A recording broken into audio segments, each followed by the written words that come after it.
overdose prevention in the downtown east side. We end up distributing food to people in the downtown east side.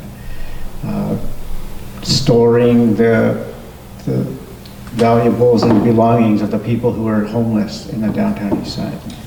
So a lot of our work is frontline downtown east side. I have recently transitioned from that job to the executive director of the Frog Hollow Neighborhood House. And that came about because of our direct partnership and work that we do with the neighborhood house. They approached us to talk about reconciliation, and then that conversation evolved into so much more, into about building allyship and partnership and ways of helping each other and creating understanding with everyone else in the city. And it's been very successful.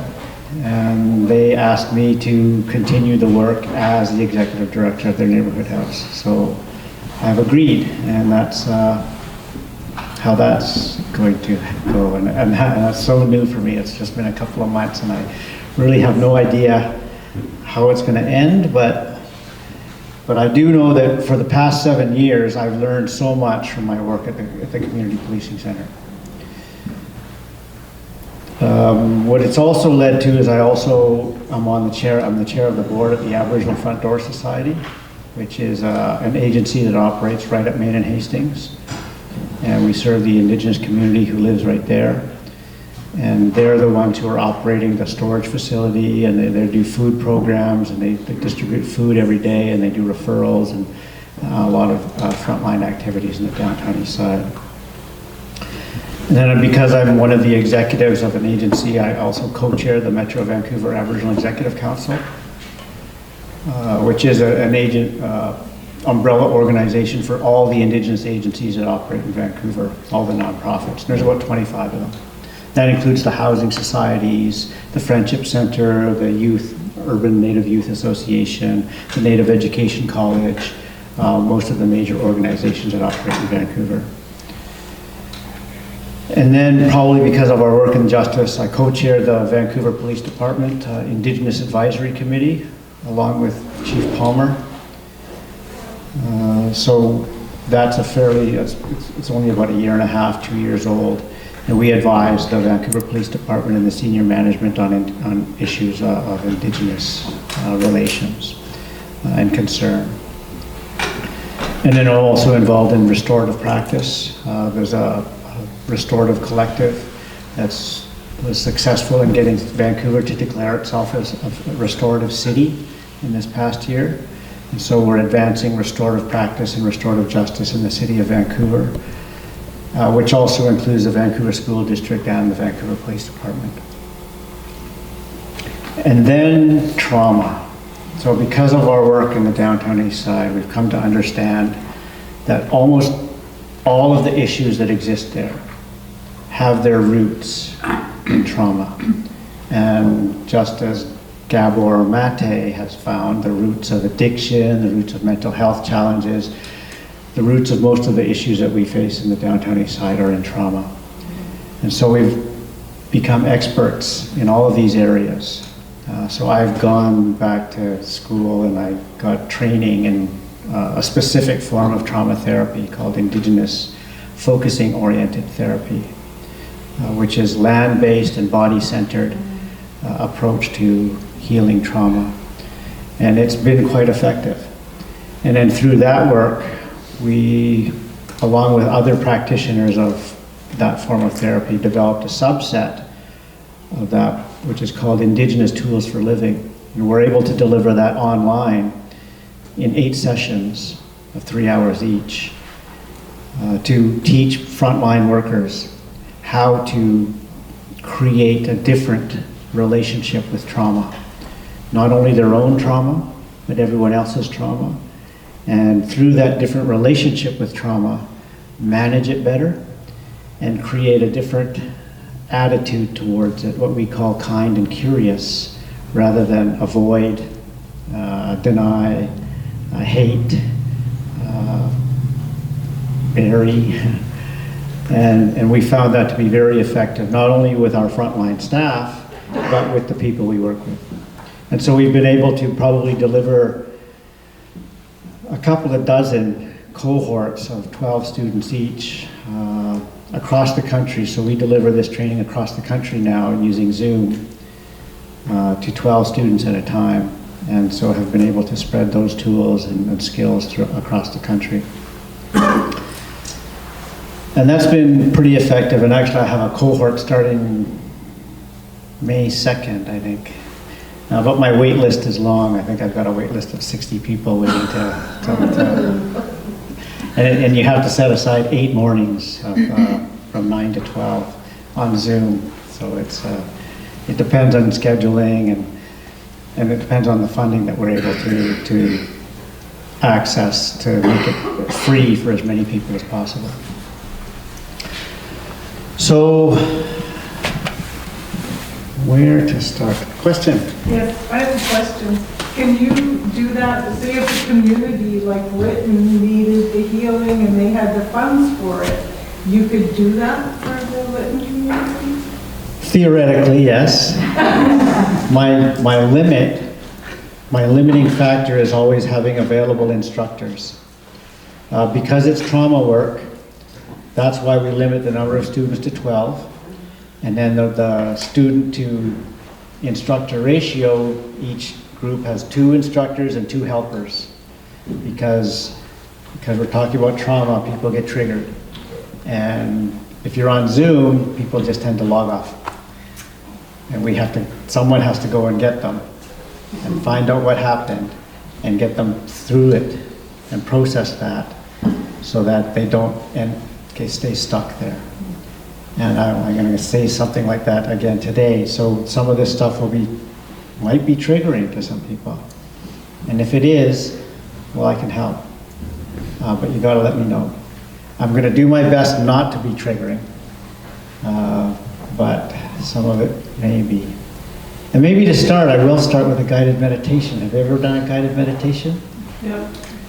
And this is one of the most effective tools that we have therapeutically and to help people understand the indigenous relationship, not only with land, but with everything. So I'll ask you to get comfortable, settled, safe. Make sure you're not going to fall out of your chair. And try not to fall asleep. So notice how you are in there today.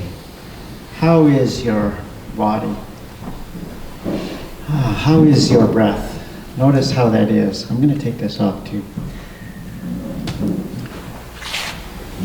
Notice how your feet rest on the floor, how your toes wiggle. Notice if there's any sore, achy parts, tired parts, shoulders, maybe tummy. Notice where that is. Notice where your hands come to rest, where your fingers rest. And see if you can breathe some good air to those parts of your body that need it. Good oxygen.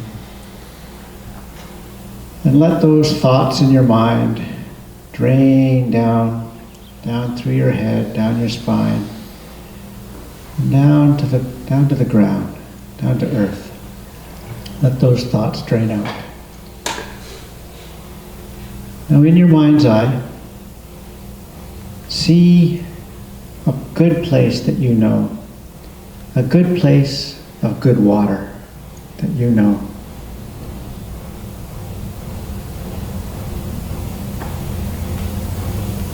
See that place in your mind's eye. It could be a stream, a pond,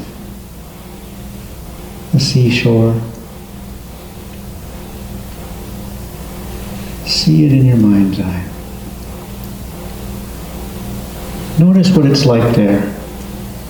Notice the season, the time of day, the weather there, this place that you know, this good place. Notice the landscape, other mountains, other trees, creatures. Maybe even other people know this place. What does it sound like there? What are the sounds you hear at this place? What do you hear there? What's happening? Maybe this place has a smell. Does this place have a smell that you know, that you remember? What does it smell like there?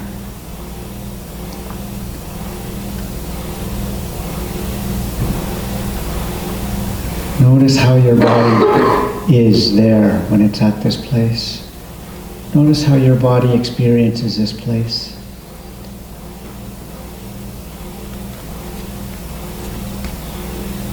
Sense the relationship that your body has with this place.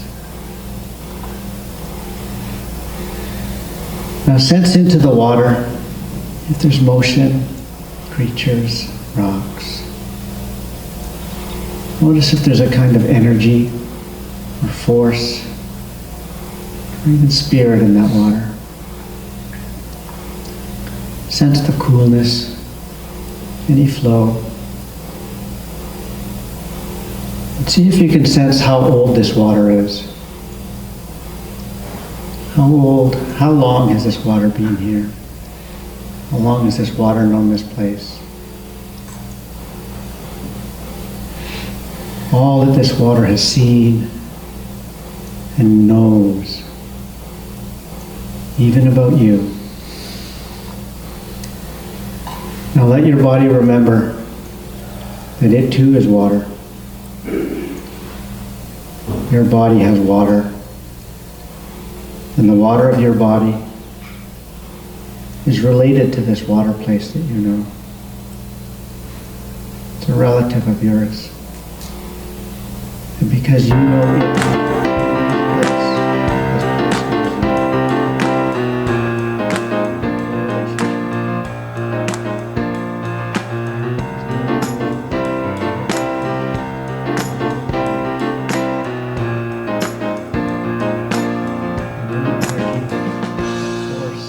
that this water has.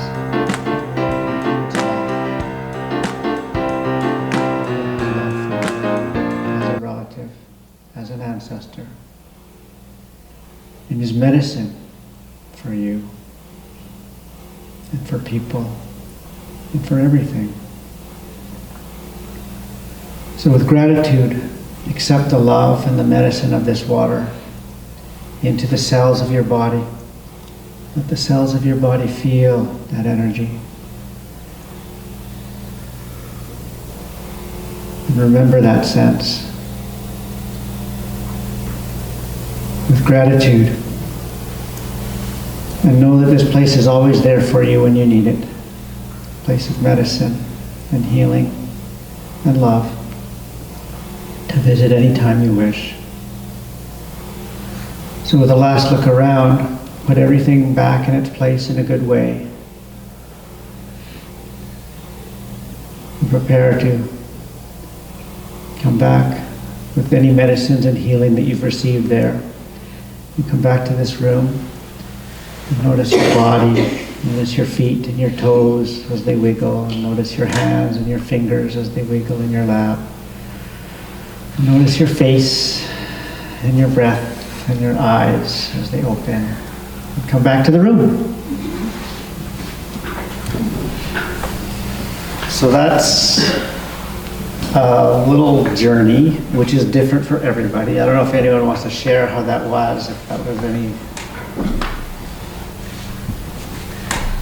No? Okay, I was at Seton Lake and thinking back to all the connections I've had to Seton Lake since my kids were little. We used to swim. And I was swimming way out one day and my foot touched something large and moving. And I might have a relationship to the monster that's in the lake as well.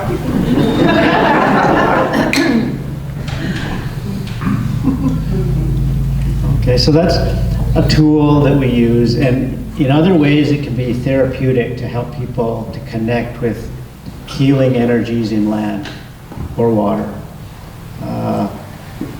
And even ancestral, to help people receive those energies and powers that are there.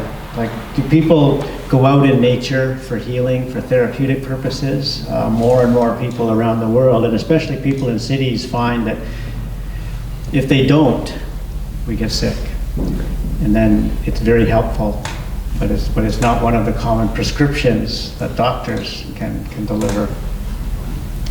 So that's one of the tools that we use to help people understand the relationship that Indigenous people have with the land. And it's different. It's not just property. We are part of it, and that's maybe hard to understand. Okay, I see our drummers are here. Did you want to step in and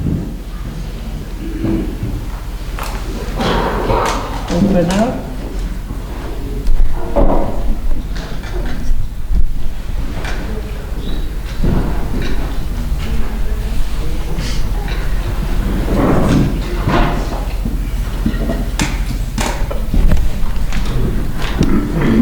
You want to introduce yourselves? Kakwala Sát'meca Difgat Wiget Whitney and Squatchicha Difgat Mechan. My name is Aye Wiget Whitney. I was so grateful to be invited to be a drummer today and to welcome you guys in, but we just all slept in today. I was like, oh no, it's 11 already. It's like, so thank you. So honest. Somebody that's more honest than me, eh? Amahila, good morning. Kashwa'ala, Lorena and Squatchicha, Kilkit Mashkan.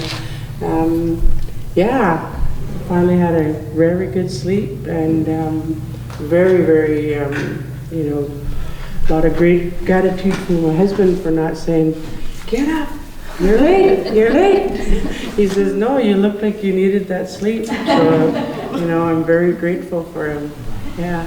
So, yes, we're gonna, this is amazing. This is like amazing. This is incredible to see so many eyes and ears and, faces, to come and, listen and learn.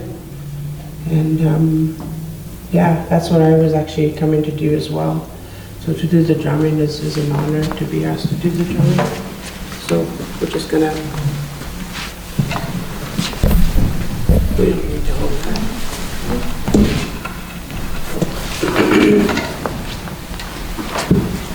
Any particular song? Let's go with the dream song. I was thinking that too. By the way, we never decided what songs we were actually going to open with. Okay, just so you know, nothing is ever planned because, they say when you plan it, to set out this way, there's going to be some people who go, no, that's not where we're at, but this is where we're at, right? And ready or not. So, yeah. So that's what I was thinking about was the dream song as well. And Hey. I think it's an appropriate song. So I'll start it off and then you'll join in, okay?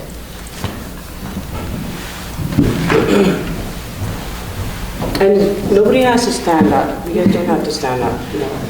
If you feel compelled to, please do, but don't feel any pressure, okay? Here we go.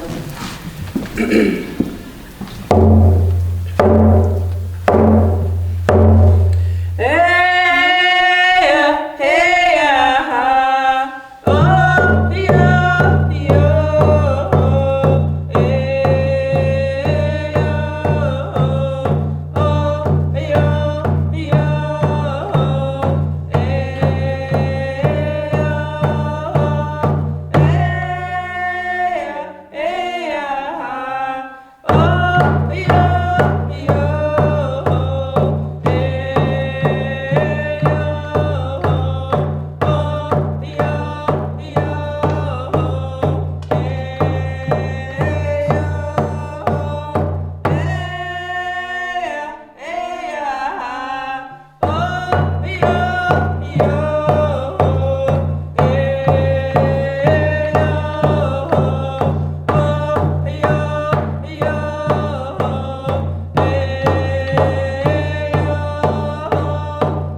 coming out of my drum? Oh, sure. That's nice. I don't know what it is. I haven't used this drum forever. This is one of my first drums 34 years ago. Me and my husband had made when we first got together. And it took 4 days to make this drum. It took 4 days of us every day, at the end of the day, wanting to throw it into the garbage. It's just crazy, you know. And, you know, I think it was probably about 5 years ago, I said, hey, Kevin, you know, let's fix this drum up. And it was already soaked and ready to be stretched and pulled and tied. And he goes, okay. Comes over and we're working on it. And, you know, I was just reflecting on the first time we worked on a drum, when that drum almost ended up in the garbage. And 4 days it took for us to do that. Fix this, complete it. And you can see it's got a big gash on the top, you know. And when I asked him to help me 5 years ago to fix that drum, it took us an hour and a half. An hour and a half from 4 days when we first met to an hour and a half. So I'm kind of, I guess, using that as an analogy, you know, that in my relationship with my husband, who I chose to be with, and he chose me, I like to think. And, you know, drum making is like our relationships. You know, how we, you know, what energy we're putting into that, you know, and pulling it together, and it almost going into the garbage 4 times, as opposed to years later being able to pull it all together and have it, you know, beat and look beautiful in an hour and a half. And that was because him and I had all this history with us, in between us. You know, it's almost like, you know, I do the same kind of work that Norman is presenting today with the trauma. And I'm a survivor of day school. So my daughters are, you know, 2nd generation day school survivors, and 2nd generation residential school survivors with their grandma. You know, and so to stand here, you know, and to share and to see, you know, one of them was trying to jam out, you know, oh, we're late. And I said, doesn't matter, let's go. We're gonna go, we promised we're gonna go, we're gonna do it. You know, and I guess that's the same as, you know, what we're learning about, you know, what's going on, you know, in this whole, when I do this, I go, you know, the whole world, kind of, so to speak. You know, either you're going to show up or you're not going to show up, you know, and you're going to come, you know, ripped as heck as you are, you know, but you're still going to show up. Then you're going to keep going, regardless of what has happened and whatever we've experienced and gone through. You know, when I ran, I think it was 2009, I ran for, as a counselor down in the district of Lillooet. You know, and that was the song I was told, oh, you only have 3 minutes. I was like, how could you sing something in 3 minutes and talk in 3 minutes? I was like, okay, yeah, sure, I'll try. But I said, you know what, I wanted to use that song, you know, the dream song. You know, because I think too many times, you know, we talk, it goes in one ear and out the other. You know, but a song, you know, you can hear it and then you can feel it, and then one day you'll learn it and one day you'll sing it. And it does bring people together, especially that particular song. And that song, you know, to me, you know, from Decolonization, it's a beautiful song. And I guess, you know, hopefully, you know, down the road, you know, we're going to have and come from that place of beauty. You know, being all here and showing up and contributing and listening and being open, ready or not. And I do want to do another quick song. Okay, I'm gonna do it with our house song. It's with their, where we come from. Hey, well, give me that. No, it wasn't my false teeth. You're just like, oops. The house song I'm going to share is our song. Okay, and there's no recording on this song just because it belongs to just our house. Okay, so here we go. Here, you know, in the past 25 years, you know, within the Decolonization, which is where my husband is from, Cook Kevin Whitney. So as we sing that song, you know, we bring our strength from our house, you know, to something like this. You know, as I sat back and I was listening, and this is some really powerful information. You know, you have an amazing facility there. I always loved listening to Norman. It's pretty incredible. You know, and I'm really happy to see him come back and share, you know, his knowledge. So, do we want to do one more? Yeah. How about a quick wake me up with them? Okay. Can we do an audience participation? Okay. Just so you guys bums aren't sitting there, you know, for too long. Okay. So just put your pens down, and everybody's gonna stand up, and we're gonna go like this right here. How about we start with? Okay. So everybody down on this side. Okay. You guys are gonna follow Dickette, and then you guys are gonna follow. This is your group, your leader. Okay? Okay? So Norm, you're on that side, right? Okay, so this is Lorraine's version of Chicken Little, okay? And all we're doing is, of course, what does every reserve have? Res dogs. Res dogs. Can everybody say res dogs? Res dogs. Yeah. You know what? And those dogs are helpful. You know what? They warn us. They're there to warn us, you know, when there's any kind of danger. So we're going to have one group, which are going to be the dogs. Okay. This side. You guys are going to be the dogs. Okay. So what do we do and then over here, we're going to have the people holding up the sky. So holding up the sky, and your legs are going and they're pumping. Okay? And you're going to go, let's make this sound. E-la-ha. E-la-ha. E-la-ha. Okay.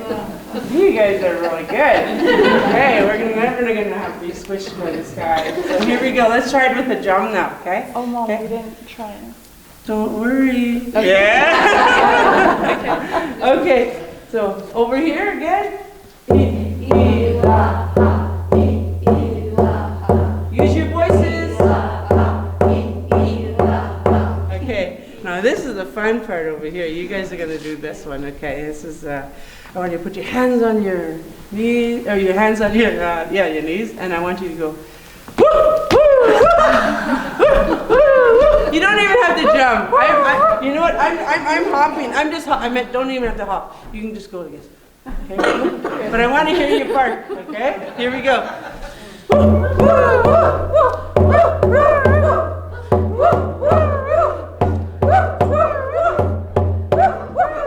Wow, you guys are hired.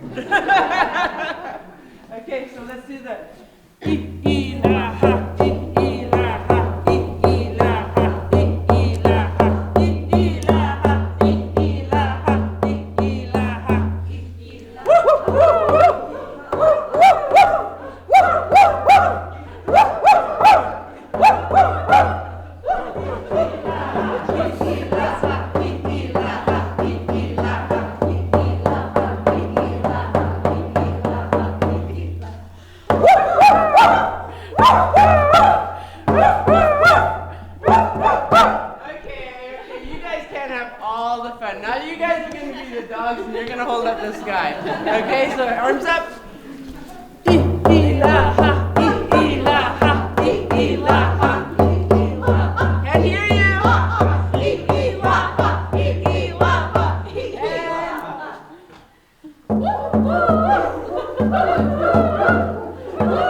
actually called, music and movement energizers. Yeah. So, just so your palms aren't numb, right? Thank you.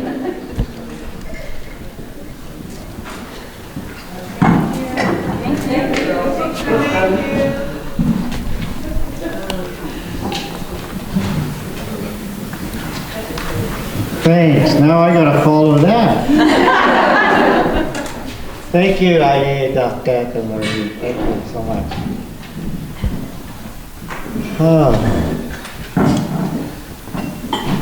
Okay, so usually when we do these presentations, we bring a couple of elders to Police Academy and Sheriff's Academy, and they share their stories, just to connect these new officers with their hearts, out of their heads, and with their hearts. And usually one of those elders has been my mom. And we also bring another elder who's actually, lately it's been Alice Monroe, who's from Lytton. And they share their stories. Mom went to Mission, and Alice went to St. George's in Lytton. And Mom passed in October, so she's not able to do that. And it's not easy for them to share those stories, but both of these elders and many other elders feel compelled to share their stories so that people gain an understanding of what it was. And so Mom has given me permission to share some of her story. And so a little bit, and I'll edit it quite a bit. But Mom grew up here, right? Her folks, they had a ranch up top, they had a house down here. Grew up with, there was 10 siblings in the family. And Mom was born in 1943 and traveled around town, but she did remember some hard times in town growing up. She did remember that asking her mom why the kids in town hated them, because when they would go to town, other kids would throw rocks at them. And then as they grew up, they understood that it was different, right? This is the reserve and that's town. And as growing up, she could see her older, she was, I think, 5th. There was Doreen, Paul, Walter, Scotty, Mom. So she was 5th. And then there was, well, actually Marianne was older. Marianne, and then Mom, and then Robert. No, Millie, and then Robert, and then Mike, and then Lloyd. And then, oh, I can't remember the other. Well, there was 10 of them. And so she could see her older siblings going to school. They would leave in September. She didn't go until 7. And she remembers that her dad brought them down to the train station and shook her hand, all things, and gave her a package of Dad's cookies and said, "Do as you're told." And that was it. And they all got on a train along with all the other kids along the train line were getting on the train, right, from Fountain. Some went to Williams Lake or Kamloops, and some went south to Mission. And then they get all on the train, and then they pick up kids along the way, Seton, Darcy, Mount Curry, and then they get to Squamish, and they pick up kids all along the way, and then they all have to get off the train at Squamish because that's as far as it went. And she was 7, so it must have been 1950. And they get off the train, and then they have to get on a boat. And then they take the boat from Squamish to Vancouver, and it would get right down to the downtown Vancouver by the BC Sugar Refinery, which is sort of the foot of Clark or Knight. Then they have to get off the boat. I guess it was a ferry from Squamish to Vancouver. They have to get in the back of a cattle truck and stand or sit in the back of the cattle truck and then take the long ride out to Mission from Vancouver. And then she would get out there, and this was like an adventure for her, right? It was her first time. She'd never been. And she had no idea it was coming, but it was an adventure. And some of her brothers and sisters were with her, and all the other kids. But she got there, and then they got put in the dorms. and separated from her sisters and her brothers. And I was scared, first time really away from home alone. And she went looking for her sister and was scared and was crying and didn't quite know where to go and was sort of wandering around when unfortunately a nun found her and was quite angry with her because she's not supposed to be out. And grabbed her and admonished her and then took her into her room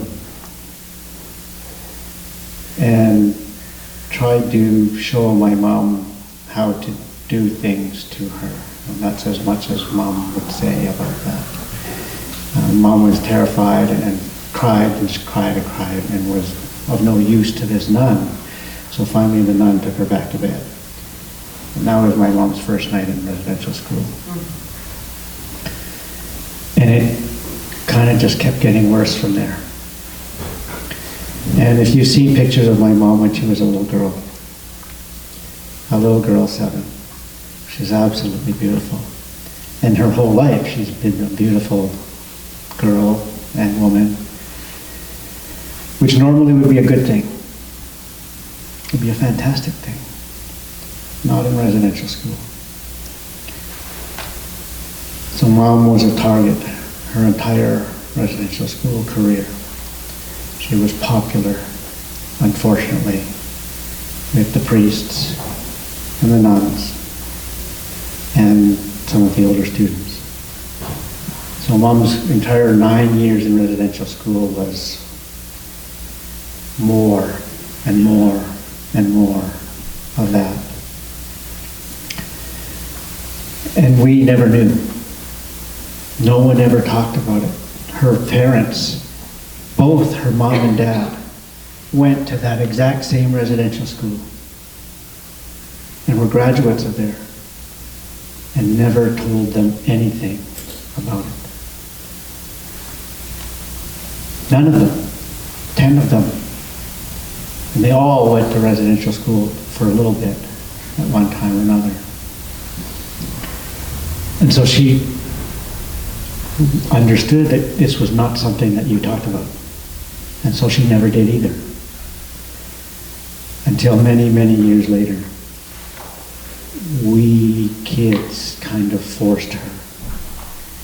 And her own traumatic memories and triggers and reactions and flashbacks forced her to confront her past and her memories. For many part, there are still chunks of her childhood she doesn't remember or didn't remember. And that's common throughout Indigenous communities throughout the province and the country. There are just gaps in memories. So,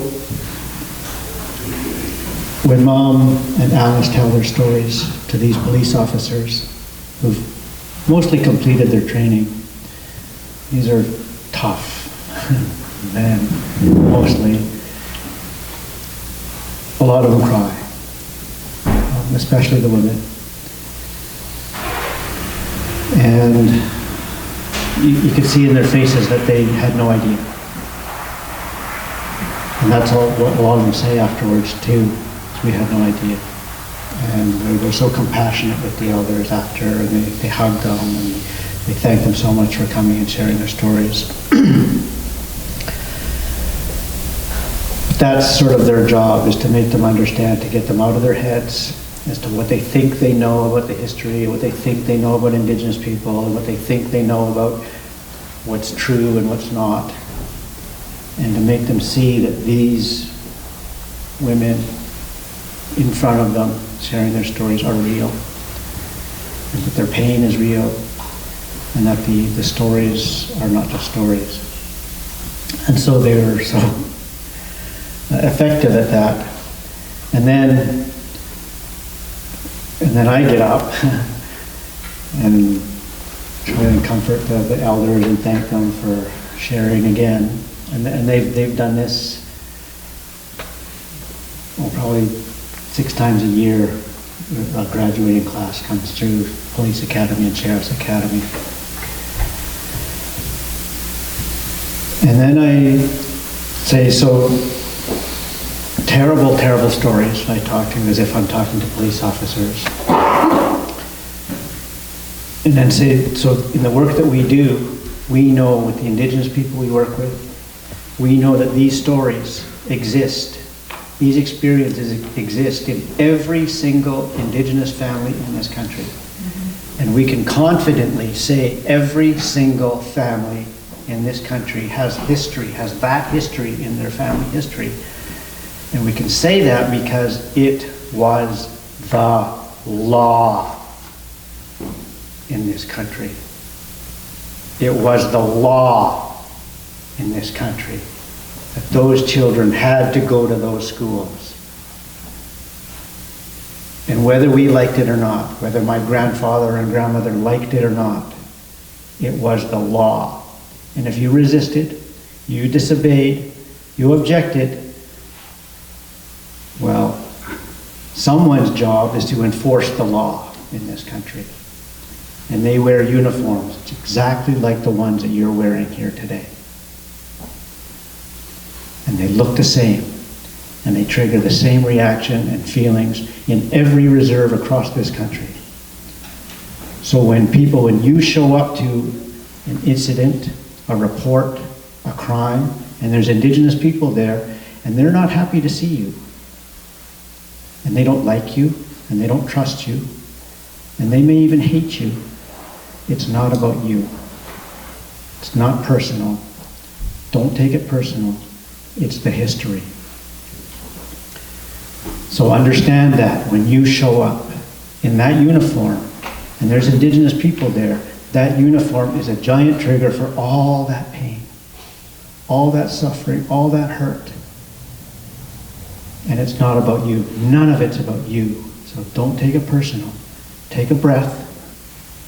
Remember this event, this conversation, and say, it's not about me, it's the history. And then deal with the situation. If we can get those officers and those sheriffs to take that breath and not simply react like, why aren't you treating me with the respect that I deserve? I'm an officer of the law. And then escalate.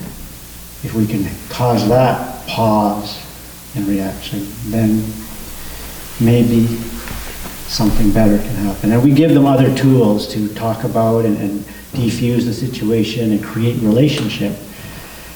But then we get into that further on in the presentation. So that's one of the main mandates that we have at the Community Policing Center, is to try and work on understanding the relationship that exists between law enforcement and Indigenous people in this country. But then we get deeper into the roots of that history and that. So I'm going to turn on the thing and I'll go further into information that I provide them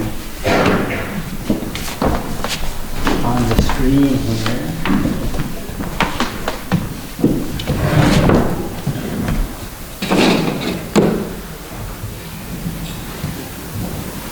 And did you see this?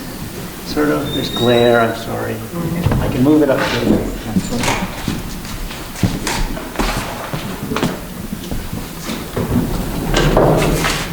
A little bit.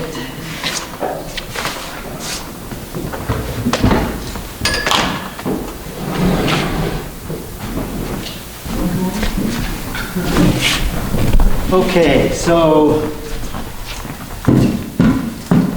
how old is Canada? Over 100. I can't remember. It had a big anniversary about 76? 5 years ago.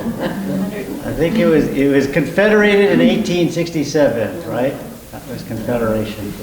So that would make it 156 come July 1st. So 156. How long have First Nations people lived here? 10,000. Well, we say since the beginning. Archaeologically, so Keatley Creek is north of here. It's been excavated fairly deep. Those have been carbon dated at least 8,000 years. So So at least 8,000 years here, for sure, proven scientifically. Probably suggests 10,000 years anyways, if we round up. There's archaeological evidence in other parts of the Americas that go quite a bit older. There's a reason there's not a lot of evidence, and that was the Ice Age. The Ice Age ended roughly 20,000 years ago. So before that, there was a kilometer of ice on top of basically what's now Canada and most of North America. So anything that was there before 20,000 years was crushed under a kilometer of ice. And anything that survived that was washed away when that ice melted. So roughly 15,000 years ago. And there's some disputed evidence that goes back 15,000 years in BC alone. I think there's the Christina Lake Caves are dated to 15,000 years. So if I did a line and a timeline and say that's today, and that's 15,000 years ago, and so that's about 5,000 years ago, and that's 10,000 years ago, that's 15,000 years ago, and that would be 4, 3, 2, 1. So roughly this would be Canada. So if that was a meter long, Canada would be 1/100th of our history here. But in your history books, in school, and even university, what percentage of the history book is devoted to the time before Canada? Very little. An hour. Maybe a chapter, maybe even only a page. But really, it's the other way around for us. Canada is a tiny bit of our history. Now, to put this into context, 5,000 years ago is when pyramids were started. When what started? Sorry, can't hear you. The pyramids. Oh, thank you. So the pyramids are considered one of the ancient wonders of the world. And they were only begun 5,000 years ago. So roughly 10,000 years before the pyramids were even started, indigenous people were living in their lands. Living here. Living everywhere. The fact is that indigenous people lived everywhere in the continent, right? From the furthest north coast, Arctic coastlines of Canada, there are indigenous communities. We still live everywhere. Those communities are still there in the far north, where there's no vegetables, there's no fruit, there's very little plant life. But we still live there, and we have always lived there, as far as we know. Not like Canada's population. Canada's population, 70% of Canadian population lives within 100 miles of the US border. And that's true today. But not us. We still live in the remote, rugged coastlines of British Columbia, the highest mountains, the hottest deserts. We still live there. We always have. So even if we accept the fact that the population was very low, maybe I should use the mic, okay? The population was very low 15,000 years ago, that probably very few people lived on the ice or under the ice, and that it just melted 15,000 years ago. So if population was low, even down here, we know that human populations follow a very similar curve. And that curve goes slow growth and then exponential growth. And it goes almost up. All human population curves look the same because humans are prolific. We're successful. We're supposedly the most successful creature on the planet. The solar system, the galaxy, maybe the universe. So if we accept, and let's put population here, we don't know how high it got. We do know that the highest estimates for population for what is now the Americas are 100 million. The lowest population estimates for what is now the Americas, both North and South America, are 10 million, which seems a little low to me, but fine. Anthropologists have their formulas and their methods. So if we take somewhere in the middle, just for argument's purpose, a fairly low number of 35 million, let's say that just for speculation, that it was 35 million, that it got to 35 million pre-contact.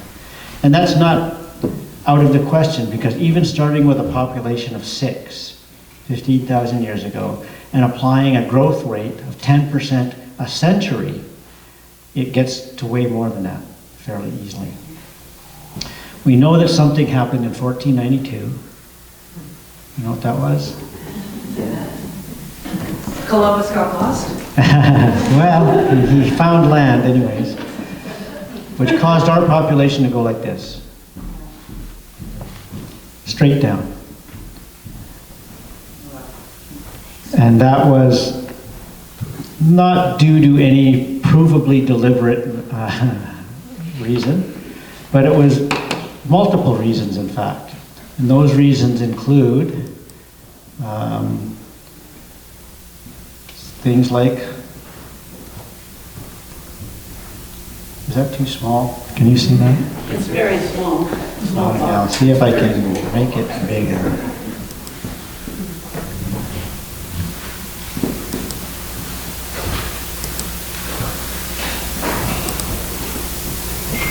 Now if I can get rid of this.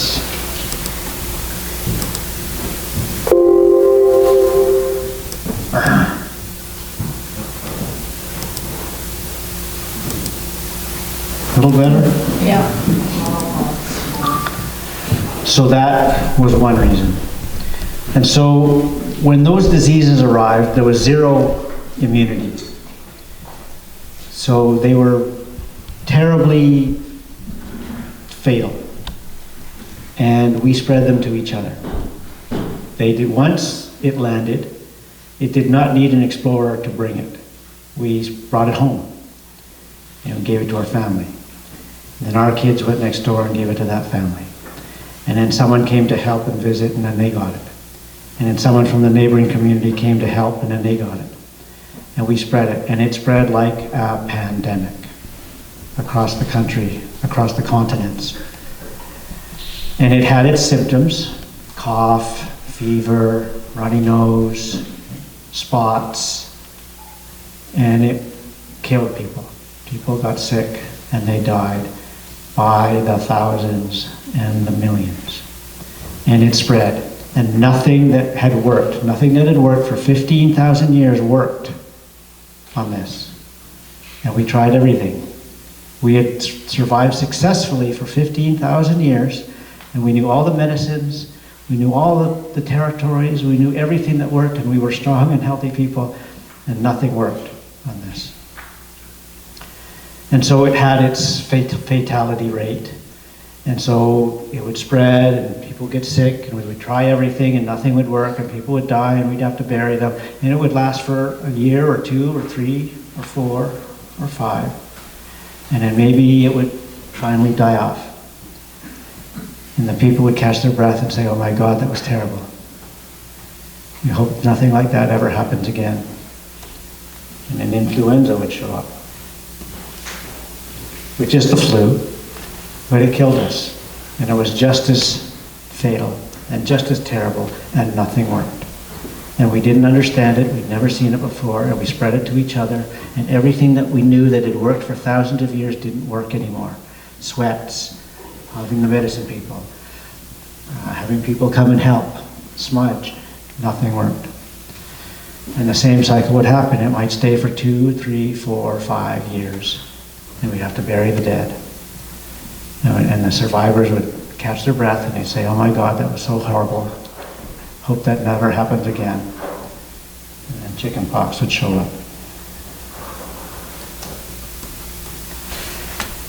And the same cycle would happen again.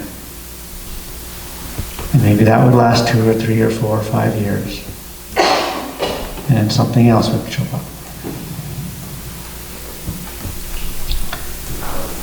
And then it would last for a while. And each one of these was a pandemic.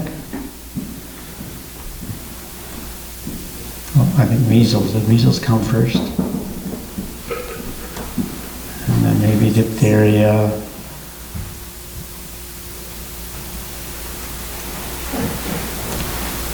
And then maybe rubella.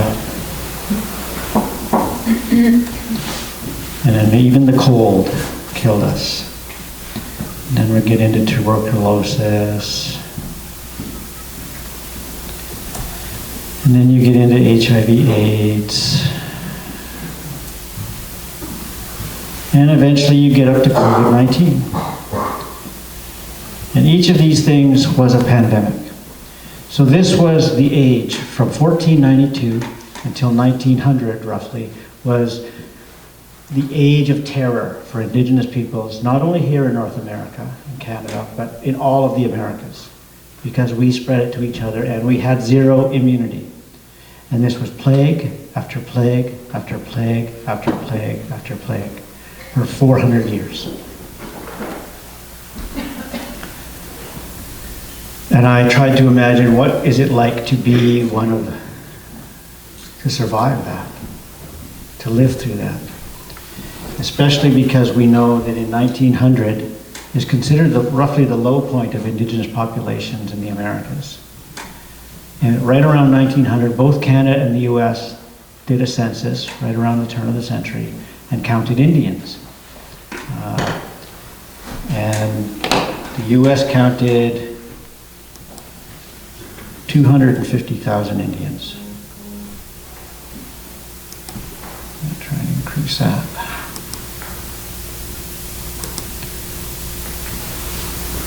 And Canada counted 100,000 Indians, totaling 350,000 Indians in 1900, in what's now Canada and the US.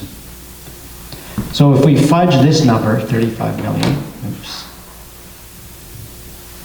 and let's say that that applies to what's now Canada and the US, and it may have gotten that high by, say, roughly 1,500. And by 1900, it had gotten down to 350,000. Any math whizzes in the audience? Lots. That's roughly a survival rate of 1% after 400 years.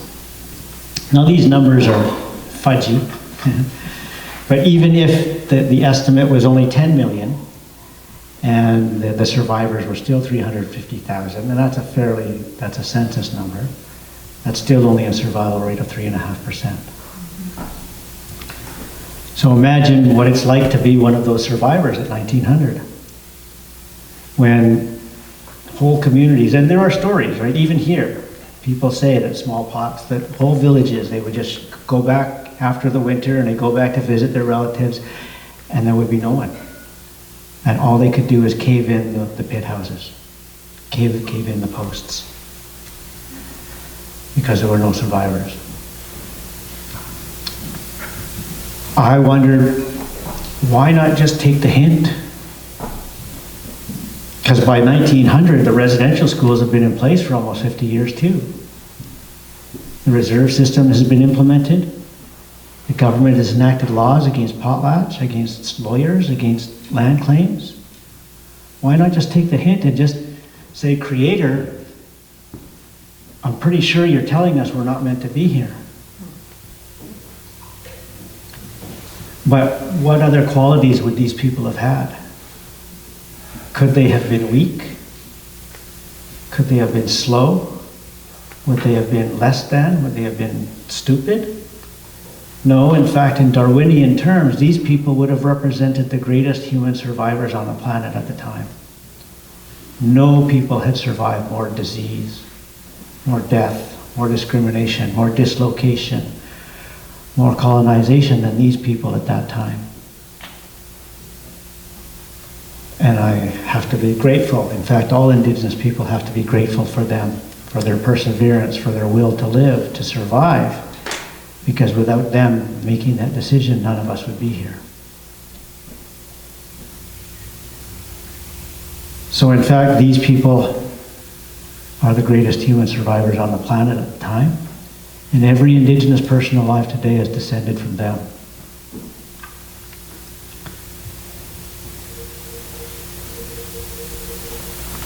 So they must have been tough. They must have been fast. They must have been strong. They must have been courageous. They must have been maybe even a little bit mean to survive all that they had and keep going.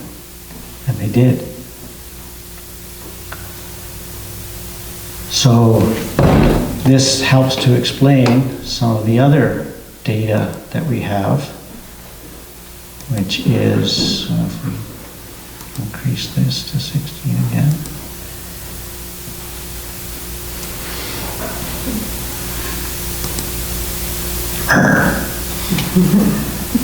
So in this, modern statistical data, and we see this every day in our work downtown Vancouver. Who in Canada has the shortest life expectancy? Me and Uncle Lloyd, because we're Indigenous men. And our life expectancy is roughly 12 years shorter than the average Canadian, because we're Indigenous men. Now, women's are longer, because they're smarter than us. But our lifespan is statistically shorter, and that's provable. That's just data. That's the way it is. So who also in this room is most likely to go missing? Indigenous people, especially Indigenous women. Who in Canada is most likely to be murdered? We are. Who in Canada is most likely to die by suicide? We are. Who in Canada is most likely to be killed by police? We are. Who in Canada is most likely to be in prison? Of all people in prison, of all men in prison in Canada, probably at least 30% are Indigenous. Of all women in prison in Canada, at least 50% are women. Of children in care in Canada, at least 50% are Indigenous. Who's most likely to die of, HIV/AIDS? We are. Who's most susceptible to dying by COVID-19? We are. The challenge is to find a negative social health indicator that we don't lead. And if we don't lead it, we're probably top 3. So, in effect, we are dying of more things, more often, and faster than everybody else in this country. Who's the fastest growing population in this country? We are. We are the only naturally growing population in this country. If it wasn't for us and immigration, Canada would be shrinking. In fact, Canada is not actually growing at the moment.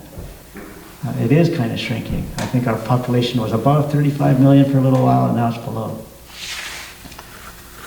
How does that make sense? How is it that we can be dying of everything more often and faster than everybody else and still be growing faster than everybody else? Well, I say it's because of this survivor spirit. So these 1% survivors had survivor spirit. They are proven, they are selected. We are bred for survival. We have proven that we can survive just about anything. My mom and every other residential school survivor has proven that they can survive horrendous conditions and still end up good people, loving, compassionate, humorous, amazing people. So this leads us to understand so much more about the people we work with. So I understand the people in the downtown east side now, not as down and out, not as suffering, not as victims, but as amazing survivors. Imagine what you've survived the past 3 years. And then imagine what they have survived the past 3 years. what they've survived this past month, more than most of us will have to survive in our lifetimes. And I'm a graduate of those streets as well, but it was not like that when I was down there. So when you understand what, not only did they survive in their childhoods, in their youth, their adulthoods, and what they've survived these past 3 years, then you start to understand, wow, what a resource these people could be if we can help them survive, help them heal, and imagine what they're capable of. So that's our job downtown and all the other agencies that work down there, to keep them alive long enough so that we can find those people who are inside and help them. And we've seen it when they do get better and heal and get healthy and strong. You'd think they'd run off and go be successful, but almost all of them, the one thing that they want to do is go back and help the people that are still there. And so if we can give them that opportunity, then, and help them do it, then awesome, we will do that. So knowing that survivor spirit, and I'll talk about this more when I talk about trauma. So since 1900, our population has gone almost straight back up. We're over 3 million again in the 100 years since. So understanding some of this and also some of the other history. So it looks like lunch has arrived. And I'm going to acknowledge that and honor that and take a quick break. Is that all right for lunch? I think that's right on time, 12:30. Was that the schedule? And I'll be here for lunch if you have any questions or you want to talk about something, any of this. Feel free, and we'll continue after lunch. Is that all right?